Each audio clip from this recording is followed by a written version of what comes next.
From the most luxurious of furs to the most resplendent of gowns, as recaptured in a collection of models aptly entitled Living History, the life's work of Mrs. Margery Atthill, who incorporates three great passions, history, portraits and clothes, in this fascinating hobby.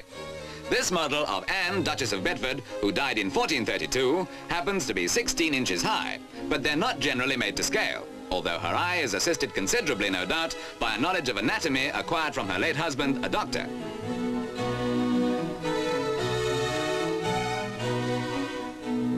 No expense is spared in the cause of authenticity, and gold brocade at £7 a yard is used generously for the Duchess's costume, having to be beaten with a jam jar, pygmy fashion, to make it pliable enough to drape.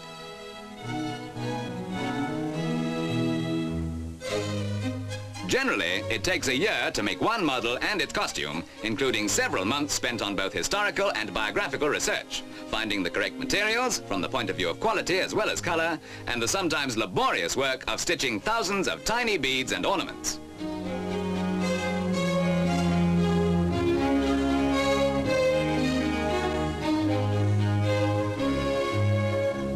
For the benefit of those whose history's a trifle weak, let's meet Bonnie Prince Charlie, just one of the collection exhibited here in aid of the Save the Children Fund.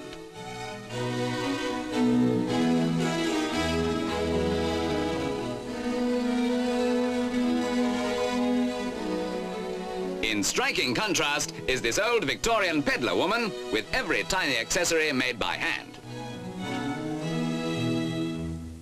Thomas of Becket, and Richard II from his portrait in Westminster Abbey.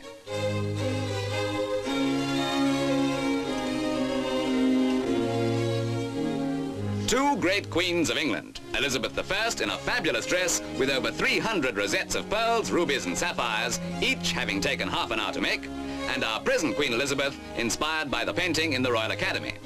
Details of this lovely gown were provided by Norman Hartnell. Finally, Charles I. Little touches like this being symbolic of the dedication that over 30 years has truly brought history to life.